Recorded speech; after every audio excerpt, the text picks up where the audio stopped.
So next week, I'm out of town the entire week, which means I have no idea what next week's Week in Review is, but I guess we'll find out together. Hey, I'm Alex Radcliffe from Board Game Co., and this is Game News and Week in Review, going over, well, the usual news, topics, what I played, all the various videos of the week, all of that stuff.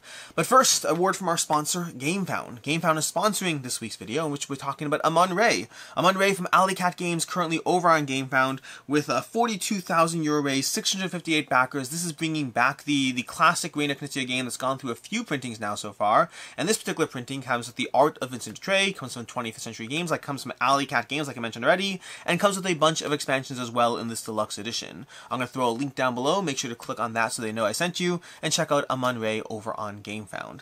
And with that, let's go ahead and dive into our actual, well, news and all that stuff, starting off the bat with news adjacent, Devon Talks Tabletop. Devon Talks Tabletop, a channel that I've talked about here and there. He's currently at 3.7 thousand subscribers, 37 subscribers, and when he hits 10,000 subscribers, he's going to get a hamster. But additionally, more than that, along the way, you can stand to win $400, $500, $600, $700, $800, $900, and $1,000. Yes, he's being completely ridiculous. There's a video over on his channel, The Road to 10K, in which in this video, which I don't know if it's muted or not, muted, we're all good. In this video, he talks about how he and the hamster are going to keep on giving. When he hits 4,000 subscribers, he's giving away $400. When he hits 5,000 subscribers, he's giving away $500. When he hits 10,000 subscribers, he's giving away $1,000. Honestly, I don't think Devon's done the math on how YouTube revenue works and how little it actually is until you get to large numbers. Basically, this is Devon telling you that he's about to go broke for you. So, someone should start a GoFundMe. Please, someone start a GoFundMe for this man. He's going to give away the shirt on his back. But in case you want a chance to win that, go ahead and subscribe, because as soon as he has 10,000 subscribers, that is way too much money being given away. I don't know what's happening here.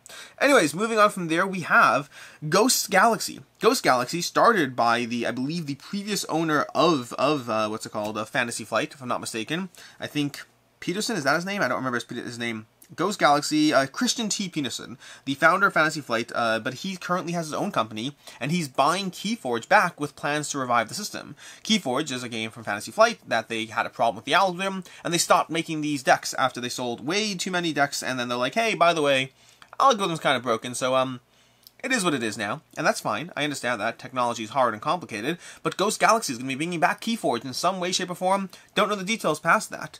Then we have Dice Throne, and this is where we start moving into a whole bunch of mostly game-related news, but news/game-related news. Just things. Dice Throne currently at $400,000 over on Kickstarter. This thing dropped like yesterday and just took off like a shot. Honestly, I don't know why Roxley bothers making anything other than Dice Throne. If this is anything to go by, I mean, $400,000 for a 2-pack. I mean, sure, there's ways to upgrade and ways to get more stuff, but this is a whole lot of money and investment in Dice Throne. I'm happy for them. I mean, just keep dropping Dice Throne packs once a year, and there you go. That's your company. It's no longer Roxley Games, it's Dice Throne Games, and that's going to work just fine. Then, in other surprise sort of news, we have close. This is Twitter. It pops up. It does a thing where if I'm not logged in, it wants me to log in. Let's see if I refresh. Can I refresh? I can't even refresh. Let's see if I can refresh the page.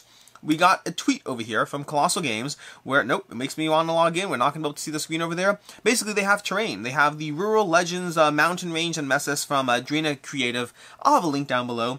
Honestly, if you log in incognito, fun mode for you, fun fact, if you log into Twitter in incognito mode, they don't make you log in. They're like, oh, you're in incognito mode, we'll let you be just fine. If you're not in incognito mode, they're like, hey, you have to have an account. You don't have to have an account, you just have to be smart enough to go in incognito mode, which today I was not. Next up, we have Foundations of Rome. I started saying founders and then kind of floundered into foundations, so I was like, Foundations of Rome. Foundations of Rome, coming back to, well, I guess not Kickstarter, not GameFound, coming to BackerKit in 26 days. BackerKit crowdfunding.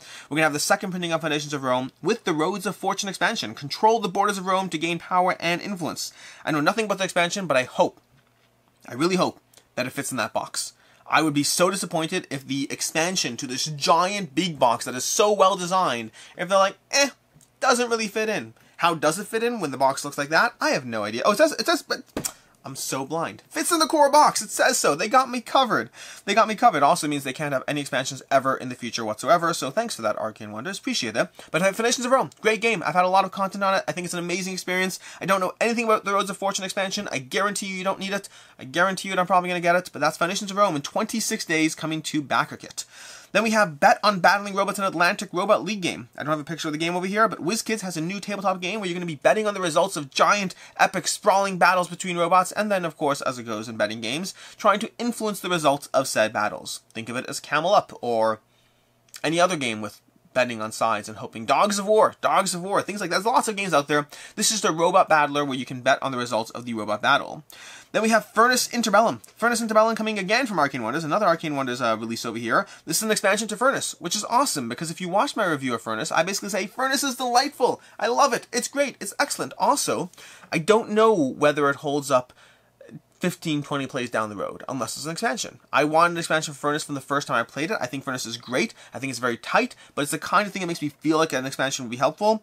Curious how this one will play out. We'll see. Ultimately, I'm interested in it because I like Furnace. And then lastly, we have Mistwind coming from First Fish Games. First Fish Games, who brought us a few games. They brought us something Town of Covidin or something like that, and then the Duck game. You know what? Let's go back and check on that in a second. But First Fish Games, they're bringing you Mistwind from Daryl Andrews and Adrian Adamescu. Mistwind, I don't know much about it, but it's coming to Kickstarter in early 2023, so I'm intrigued. Art looks great. I like Daryl Andrews in general. And their other games are the Town Builders of Coverdon and Ducks in Tow. Those are the other games that they have currently, at least based on the giant banner and all that. And that's currently what we have for our News and Week in Review segment, which means we're going to go ahead and go to the next part of this video, which is going to be the topic of the week. Fairly short as far as things go, but honestly, next week's going to be shorter. So next week, for context, this is not the topic of the week at all, but next week I will be out of town starting from like Monday through Friday, so I won't have anything. I don't know what I have planned for next week's Week in Review. I imagine it's going to be a lot more impromptu, not filmed in my own studio, and a lot more casual. Maybe it'll actually return to like the 8-minute format that once upon a time when I first started the Week in Review, where it was supposed to be like an under 10-minute series. Doesn't happen. But maybe next week's will. Maybe next week's. We'll see. I don't know what's going to happen. All I know is stay tuned. There'll be something. We'll find out more after that. Anyways, moving on to the topic of the week, which is honestly a little reflective in the games on the table category. These are all the games I hope to dive into this next week. Generally, I have them over here, and we'll talk about it more later at the end, but I've been easing a bit back from new games. This has been going on for a while now, but it's been getting worse and worse. And worse doesn't mean worse. Worse arguably means better. Honestly, I don't think it means better either. I just think it means it is what it is. The hobby in general, for me, has always been an ebb and a flow. I have been in this hobby, in the board game hobby, heavily invested in the board game hobby for a very, very long time. And that's not changing, to be very clear. I got a comment on a different video, like, because I was talking about stuff like this, and somebody else like, wow, you quit your job to go full-time, and 2 months later you're already burnt out on the hobby? No. No, no, no, no, no, no, no, no, no. The amount of games I play, the amount of things I do, the amount of excitement I have on a daily basis for this hobby, I am not burnt out on this hobby. But there are ebbs and flows, and in this case, the ebb and flow isn't a strength for the hobby itself, but it's just a strength around the areas of the hobby I'm focusing on. And we'll get to that in a second. Before we get to that, though, I have had ebbs and flows in the hobby. Over my 11 years in it now, I have had ebbs and flows where I liked it more than other times. I've had times where I didn't get any new games for like a year and a half. I've had times where I really heavily restricted myself. I've had times where I played less games and played more games. Being in something this deep for 11 years does have a natural evolution for the way you're going to engage with that thing. For right now, it's not about that. For right now, it's more about the fact that I'm just currently going through a bit of an ebb and flow of how much I approach new games, meaning games I had not played before, and how much I dive into them, versus how much I try to focus on the older games I already know and love.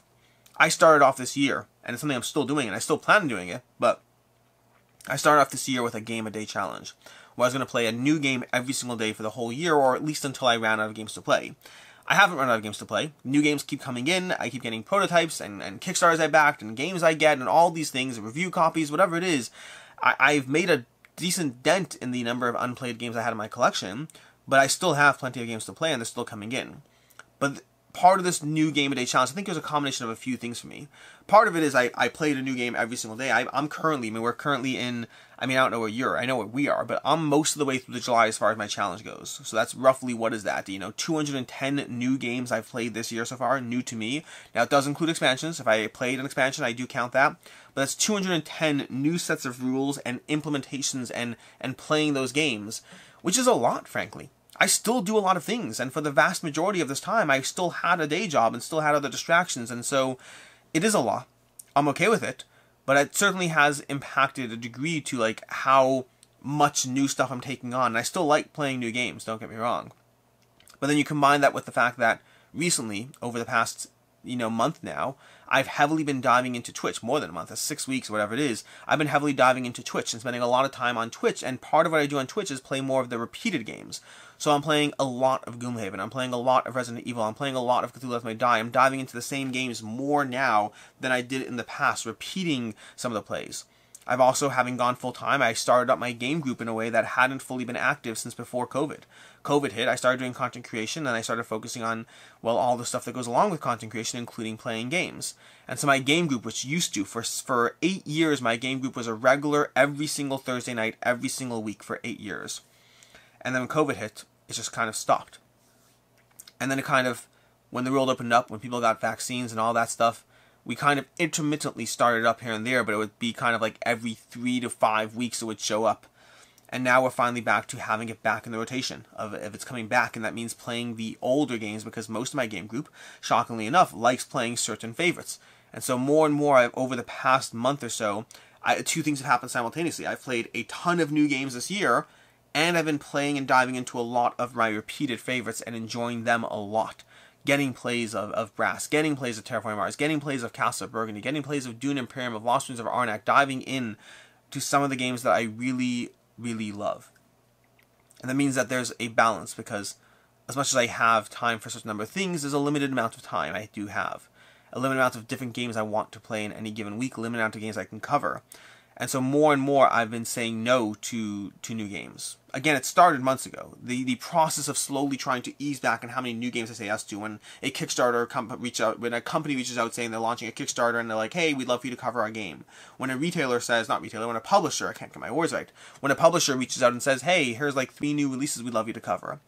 While I've always tried being restrictive to a degree, and that restriction has always gotten harder and harder over time, the more time has gone on, the more I am less and less likely to say yes to something, and the more it's like, listen, I'm only going to say yes to it if it's something I would have paid money on for myself. Like, if it's really something I heavily wanted, if I already heard of it, or if I didn't hear of it, but it looks so compelling that I'm completely invested, then sure.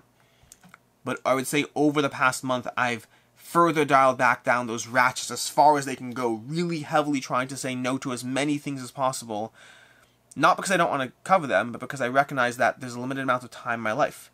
And while I spent a good part of this year playing new games, right now I'm drifting more towards playing the older games. Now make no mistake, this does not mean that I don't play new games. This past week alone I've played like 3 new games, but that's in contrast to the fact that a month ago I was playing a new game every day, and now I'm playing a new game every other day. And so there's this constant trade-off and balance of just trying to make sure my time is evenly distributed between, well, everything except for sleep. Sleep doesn't need a lot of time for that. And so I don't think there's any major net result. Maybe at some point I start playing few enough games that I'm not reviewing 5 games a week. Maybe. I mean, inherently on average, if I'm putting up 5 reviews a week, which I am currently, inherently it means on average I have to be playing at least 5 new games a week. Now, it's a little less, because very often mixed in with those are games I've had in my collection for a long time and I'm finally tabling now. But I'd say 3 to 4 games a week I have to be playing to put out 5 reviews a week. Maybe some of those become unboxings. Maybe some of those are start doing deeper dives into my top 100 one at a time until I eventually have coverage of all my top 100, because I think that'd be nice. Or maybe I just, 3 weeks from now I go back and start playing new games again. I don't really know. But I have a lot of games that I want to dive into. And I'm diving into them all slowly. And I'm still saying yes to new stuff. I'm just saying yes more heavily biased by, would I have sat there and physically, well, physically is probably the wrong term, would I have sat there and paid my own money to get this game? Am I that interested in it? And that's really what it is. It's just me continuing to refine where and how I want to spend my time on this channel. It's always a balance of chasing the views to a degree, and it is chasing the views to a degree, because let's take a game. Let's pick a game. Let's say, I don't know, what's the newest game that is interesting to me? Let's say Cyberpunk 2077. Not because it's the newest game that's interesting to me, but because it's a prototype I reviewed this past week. That's a game that I wanted to try. I wanted to try that. I spent money in it. I just backed it. So yeah, that's a game that I'm interested in, so that's always something I'm going to be compelled by. But then you flip that to a game, I can't even remember what it's called, but there's a game that just came out from the OP where they sent out a review request, and it looked intriguing. Rodney Smith had a video. It's a little puzzly game. It looked like an intriguing little puzzle. I'm curious about it. But I also have a backlog of way too many games I still need to play. So, like, do I need that one? Do I not? There's more of a balance there, but, like, there's always eyes on the new stuff. There's always interest in the new stuff, which means it's a constant balance and adjustment of, Am I chasing it because I want it? Am I chasing it because people want to see content on the newer things and not the older things? The more the channel grows, the more I'm able to not worry about just exactly how much, you know, subscribers or views or revenue. The more, like, Patreon has been a huge boon this past few months, past year plus in general, but the past few months even more so. The more these things add up and pad the bottom line, so to speak, the less I have to focus on chasing things, and the more I could focus on doing things that are just plain good content, but without inherently as much of a focus on just chasing the views. But we'll see. We'll see what happens. Ultimately, time will tell on all these things. Time will tell. We'll see how it goes. In any case, moving on to the what I played, I will have to go to 2 sections to check this out, because there are 2 sections here as far as my plays over here. Some of them have not been logged. In general, I log in BG stats, but I also put things in draft emails until I get them logged over, so sometimes I don't have them all. And we have a few things here. Starting with that, we have Cthulhu Death May Die last Wednesday. We have Hearthstone, which I mentioned already. I've been logging my plays of Hearthstone. I won't tell you all the time here because I play Hearthstone daily right now. But I got in a whole bunch of Hearthstone this past week. I got in like 12 games of Codenames on Friday with Professor Meg over on Twitch, over on Tim Riel's channel. We have Isle of Trains. I got a few plays of Isle of Trains, and Isle of Trains is a upcoming... Am I in the right week? I'm in the right week. Isle of Trains is a upcoming Kickstarter that should be launching fairly shortly. We have Grove. I got in a few plays of Grove. Grove is a fun one. I may or may not review it, I don't know. But I backed Grove, and I just got it in. That's based on Orchard, and it's fun. It's a cute little puzzle game. It's very Sprawlopolis adjacent in its feeling. I liked it. We have Rove, not Grove. Rove, 2 different games. Speaking of Button Shy games, I played a few games of Rove. I got the expansion pack to that in as well, and so I dove into some of the expansion little modules they have. We have Super Fantasy Brawl, which I have not played in way too long, but I broke out Super Fantasy Brawl with a friend of mine. Just a good game. It's the first time he played it. He enjoyed it. He didn't love it. He enjoyed it. This is one of my friends who, he has 3 categories of games. He has Terraforming Mars, and like 2 or 3 other games that hold his attention to that degree. Then he has really good games, and then he has like, not for me games. Super Fantasy Brawl wasn't his really good games category. He's just 3 ratings. You think, I get comments sometimes like, yo, your rating system needs more refinement. My friend has 3 ratings. That's all he has. It's the best of the best of the best of the best. It's very good. I'd rather not play it. That's all he has. But he's not reviewing games, so it's not like you can complain about that. Then we have Terraforming Mars. Speaking of Terraforming Mars, by the way, Terraforming Mars is his favorite game. Same here. So, yeah, I got in 2 plays of Terraforming Mars this week. 2 plays, which is nice. Like I said already, I'm diving into a lot more. Like, even the games I mentioned so far, most of the games I mentioned, all older games that I've been diving more and more into. We have more Codenames. Got more Codenames over there. And now I need to migrate over to my email where my most recent plays are saved. Going to my drafts. And the played and got list. I need to update the got list. Anyways, down here at the bottom we have Hearthstone Codenames, Grove, Hearthstone, Terraforming Mars, Can't Stop. I got in a few plays of Can't Stop online. That was fun as well. Got Corridor, a few plays of Corridor online, as well as Terraforming Mars, No Wrong Day, as well as Pandemic. I played Pandemic. I haven't played base Pandemic in a while. Then we have more Hearthstone, lots of Hearthstone. On Tuesday, I got some Gloomhaven in. Again, I've been playing lots of Gloomhaven. Then we have Wednesday, I played an interesting game. A game called Trust No Bunny. It is a digital game, but it's from the designer of Mechs vs. Minions, so it basically counts. But it's from the designer of Mechs vs. Minions. It's currently in a prototype phase, so to speak. It's currently in development or beta, whatever you want to say. But it's online only. But it's basically like it's a hidden role game, like on the Resistance or One Night Ultimate Werewolf. It's that kind of game. It's called Trust No Bunny. You sit in your little seats, you have your little conversations, you do your things, and I'm curious. It's not. I don't think they're making a board game. I think it's just a video game, but we'll see. I got to play of Cthulhu Death May Die in. And then I also got to play of Moonmakers. Moonmakers over here, we'll talk more about this shortly, but I started diving into, well, I guess I probably can't talk about what I started diving into. I started diving into the super secret project that keeps being teased that I can't actually say anything about yet, so I guess that. We'll talk about it this week. I think we'll talk about it this week, and in a few days. Maybe on Tuesday we'll talk more about it. So check out Tuesday's video where you can find out more about this super secret Moonmakers project that I just dove into like an hour before this, and we'll be diving more into and filming something shortly, and yeah, that. Anyways, let's go ahead and continue from there into the weekend review, the videos and all that stuff. Starting off with Saturday. Last Saturday, I did a review for Zombicide Gear Up. That's going to be the Zombicide roll in my game from Come On. I enjoyed it. I did not love it. I had fun with it. It was good. It just wasn't great. It was a little lacking in tension. I gave it a 3.5 out of 5. Enjoyed it. Happy to move on from it as well. Later on Saturday, I did an unboxing, not really a review, an unboxing of Oathsworn. I got an Oathsworn. I was like, let me get an unboxing up as soon as possible on this one because, well, frankly, speaking of chasing the views, it's going to be a popular game, and if I'm going to unbox it anyways, I was able to unbox it the same day, so boom, got that up.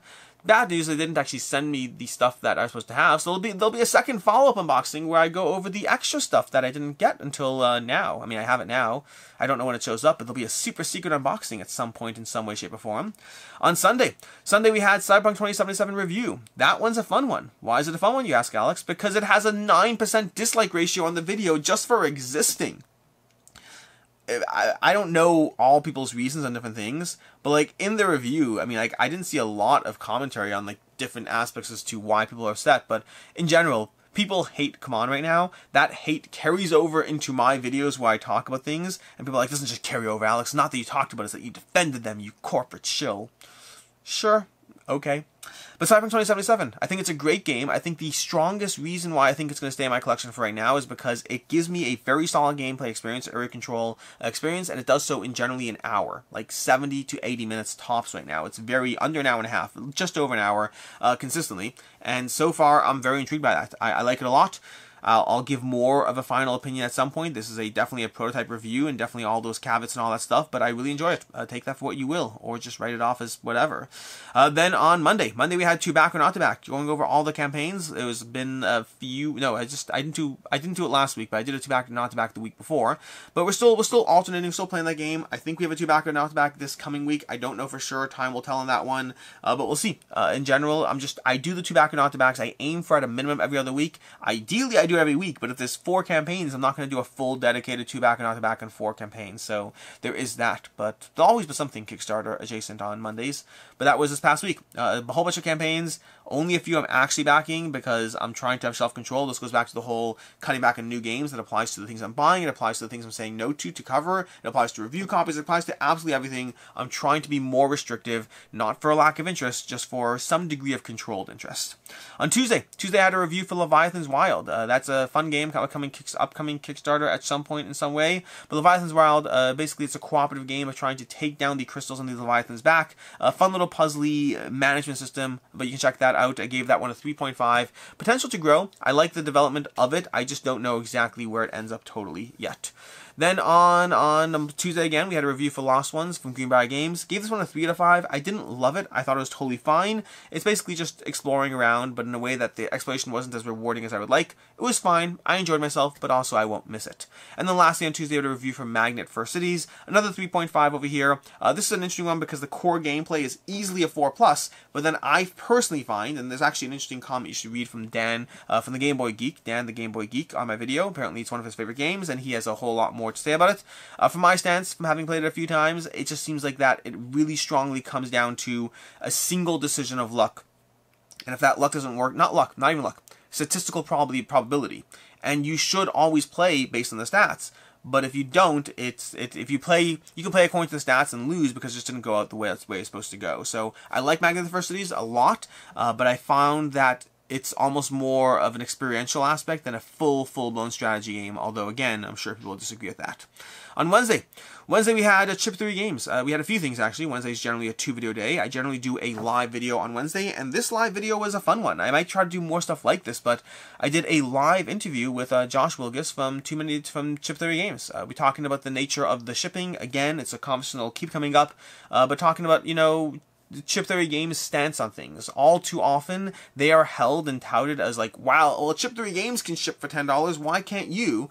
And the short answer, you can watch the rest of the video because we go into a lot of different things. It's like 80 minutes long. But the short answer is Chip Theory Games does not ship for $10. They ship for like $27 and they charge you $10 and they roll the rest into their price point. So that's a regular conversation in general about the nature of free shipping, about the nature of hidden costs. I thought it was a very fun interview. I highly recommend watching it if you are in any way interested in some of these conversations. Also, the first 10 minutes is about Elder Scrolls Oblivion, or whatever whatever the Elder Scrolls IP that Chip Theory Games is doing. The first 10 minutes is about that, so at the very least you can watch for that. And then the next 70 minutes is about, you know, things more exciting like shipping prices and storage fees and warehousing and all those fun other things. Later on Wednesday was an unboxing for Massive Darkness that I did with my son. We dove into Massive Darkness. We got decently in, and then eventually we gave up because there's too much stuff for the game, like way too much stuff. I mean, it's cool. I like all the miniatures, but way too much stuff. And I still have the first edition. I should probably get rid of the first edition stuff, because at this point it's just insanity. This is not for the faint of heart. On Thursday we had games leaving my collection video, just going over the games leaving my collection in June, covering all those. A decent amount this month, although there's a larger purge video coming. I finally filmed it. There's a larger purge when I sat here and just cleaned up my basement from like 40 different games that I decided are time to go. I'm trying to be more restrictive. Trying to consistently be more restrictive about what games stay, what games leave, which games are worth keeping. Lots of great games out there, lots of great games, but I play enough new games that I need to have the rotation of my solid games that I love, and then the rotation of new stuff that comes in, even if I am scaling it back to some degree. On Friday we had Where Are They Now for June. Again, same idea, it's one of my monthly series where I just talk about what's going on with my reviews, updating my reviews, specifically updating my reviews from last June 2021, going over all those, what's the details, what changed, what didn't change, all that. Honestly, this video is mostly prototype coverage, which means most of them haven't changed at all. Still some changes and clarifications worth talking about in case you want to check that out, as well as one game with a note or adjustment or change. Which brings us to today. Today we have, that was Friday, today we have a few things. We have a review for Night of the Ninja, as well as a review for Ignite, both of those going up later today. And the next week we have a few things. Like I mentioned already, we have a video for the Moonraker's super secret thing going up on Tuesday. We have a quarterly roundup video. That's going to be something I've done once before, where I look at all the games I played in the last quarter. That's going to be April, May, and June. In April, May, and June, I played, I believe, 149 different games, and I ranked them all in this video. Next week we're going to do that. It just goes through them all and says, hey, these are the best games, these are the worst games, not bad games necessarily, but the worst games in the list, and I just rank them all. So that's another hour and a half of me talking about games without showing you components, in case that's something you're interested in. Think of it as a podcast. Maybe, or maybe not. Anyways, that is Thursday. That's coming up next week, which brings us to the games on the table. Games on the table, we have a few things. We have Moonrakers, which I just played, the super secret thingy that I can't talk about, but we'll talk about next week shortly. And I will be diving into it again, well, hopefully soon. Probably tomorrow, in fact, to actually film it, because, like I said, it's going up Tuesday, so gotta have something there. Then we have Cloudspire, which I know I've been saying I'm going through, and I have been going through, but I'm actually going to be visiting Professor Meg next week, as well as Devon Talks Tabletop. We're going to be playing a bunch of games, but one of the things on the list is definitely Cloudspire. Speaking of which, we also have Inish and Kemet on the list as well as games to play over this next weekend, so I am heavily looking forward to diving into games I already know and enjoy, both the newer ones as well as the older ones. And then lastly we have Atma. I heard that Atma's coming out with Act 2 on Kickstarter shortly. Atma's kind of like a not solo, it's a 2 to 5 player role-playing game, but it takes like the role RPG genre and kind of gamifies it a bit to make it more accessible. But I plan on diving into this one because I heard Act 2 is coming, and whenever I hear Act 2 is coming, I always try to dive into Act 1 to see if it's for me or not. Will it happen? Will it not? Who knows? We'll find out. In any case, that has been your week in review, and I am Alex Radcliffe from Board Game Co. And until next time, I hope you have a good one.